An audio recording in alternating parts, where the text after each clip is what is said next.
கரூர் கூட்ட நெரிசலில் உயிரிழந்தவர்களின் குடும்பத்தினருக்கான அரசு பணியை உயர்நீதிமன்ற மதுரை அமர்வு ரத்து செய்த உத்தரவை எதிர்த்து தமிழ்நாடு அரசு உச்சநீதிமன்றத்தில் மேல்முறையீடு செய்ய முடிவு செய்யப்பட்டிருப்பதாக தகவல் வெளியாகியுள்ளது. அண்மை செய்தியினை பார்த்து வருகிறோம். கரூரில் நெரிசலில் உயிரிழந்தவர்களின் குடும்பத்தினருக்கான அரசு பணியை உயர்நீதிமன்ற மதுரை அமர்வு ரத்து செய்த உத்தரவை எதிர்த்து தமிழக அரசு உச்சநீதிமன்றத்தில் மேல்முறையீடு செய்ய முடிவு செய்திருப்பதாக தகவல் வெளியாகியுள்ளது. கூடுதல் விவரங்களை வழங்குகிறார் செய்தியாளர் ராஜகுமரன். வணக்கம். வழக்கின் விவரம் என்ன? கரூர் கூட்ட நெரிசல் சம்பவத்தில் உயிரிழந்த குடும்பத்தை முதலமைச்சர் சந்தித்த பிறகு அவர்களுடைய குடும்பத்தினர் எதிர்கொள்ளக்கூடிய பல்வேறு சவால்களை கேட்டறிந்தார். அப்பொழுது கடந்த ஆட்சி காலத்திலே கரூர் வேலுச்சாமிபுரத்தில் நடைபெற்ற அந்த தமிழக வெற்றிக் கழகத்தின் அரசியல் கட்சியாக அவர்கள் இருந்து நடத்திய கூட்டத்தில் பங்கேற்றவர்கள் உடல் நசுங்கி ஏறக்குறைய 41 பேர் உயிரிழந்து போனார்கள். அதற்கு முழுக்க அப்போதைய அரசினுடைய அலட்சிய போக்குதான் காரணம் என்பதை முதலமைச்சர் தொடர்ந்து அரசியல் ரீதியாக தான் பங்கேற்கக்கூடிய கட்சி கூட்டங்களில் தொடர்ந்து கூறி வருகின்றார்.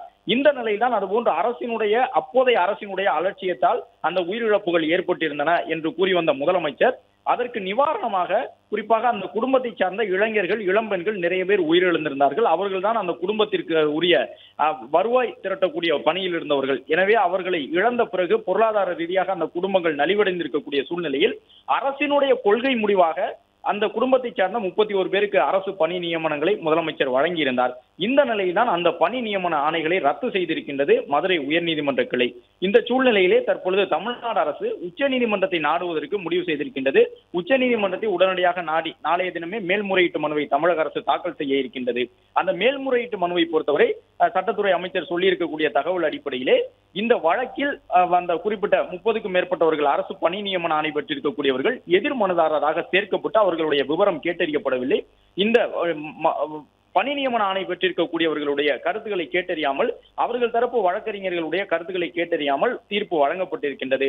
எனவே இந்த உயர்நீதிமன்ற மதுரை கிளையினுடைய தீர்ப்பை நிறுத்தி வைக்க வேண்டும், எதிர் மனுதாரராக குறிப்பிட்டவர்களை சேர்க்க வேண்டும் என்ற அடிப்படையிலே மேல்முறையீட்டு மனு தாக்கல் செய்யப்படும் என்ற தகவலை சட்டத்துறை அமைச்சர் நிர்மல்குமார் தெரிவித்திருக்கின்றார். எனவே நாளைய தினம் உச்சநீதிமன்றத்தில் இந்த மேல்முறையீட்டு மனு தாக்கல் செய்யப்பட்டு ஏற்கனவே 31 பேருக்கு அரசு பணி நியமன ஆணைகள் வழங்கப்பட்டிருக்கின்றது. அந்த பணி நியமன ஆணைகள் என்பது தமிழ்நாடு அரசினுடைய கொள்கை முடிவு. எதற்காக அந்த நிவாரணம் வழங்கப்பட்டது என்றால், அந்த குறிப்பிட்ட அரசியல் கட்சி நிகழ்விலே பாதுகாப்புக்கு நிறுத்தப்பட்டிருந்த காவலர்கள் உட்பட அப்போதைய அரசினுடைய அரசு துறை அதிகாரிகளின் பணி சரிவர இல்லாமல் இருந்தது. எனவேதான் அங்கே வந்த பொதுமக்கள் உயிரிழந்து போயிருந்தார்கள். எனவே அரசு நிர்வாகம் அப்போதைய கடந்த ஆட்சி காலத்திலே செய்ய தவறிய அந்த பாதுகாப்பு நடைமுறைகள் காரணமாகவே உயிரிழப்பு ஏற்பட்டிருக்கின்றது. அதற்கான நிவாரணமாகத்தான் அரசு ஒரு கொள்கை முடிவெடுத்து பணி நியமன ஆணைகளை வழங்கியிருக்கின்றது என்ற அடிப்படையிலே முதலமைச்சருடைய அறிவுறுத்தல் அடிப்படையில் நாளைய தினம் உடனடியாக உச்சநீதிமன்றத்தை நாடி உயர்நீதிமன்ற மதுரை அமர்வு தீர்ப்புக்கு எதிராக மேல்முறையீட்டு மனுவை தாக்கல் செய்ய இருக்கின்றார்கள். மேல்முறையீட்டு மனுவை தாக்கல் செய்து விரிவான விவாதங்களை நடத்தி அதன் பிறகுதான் முடிவெடுக்க வேண்டும் என்ற அடிப்படையிலே தமிழ்நாடு அரசின் சார்பிலும் அதேபோன்று அரசு பணி நியமன ஆணை பெற்றிருக்கக்கூடியவர்களுடைய வழக்கறிஞர்கள் சார்பிலும் வாதங்கள் முன்வைக்கப்படும் என்ற தகவல் வெளியாகியுள்ளது. பிளே ஸ்டோர் மற்றும் ஆப் ஸ்டோரில் இருந்து பாலிமர் செயலியை QR கோடு மூலம் பதிவிறக்கம் செய்யுங்கள். செய்திகளை உடனுக்குடன் பெறுங்கள்.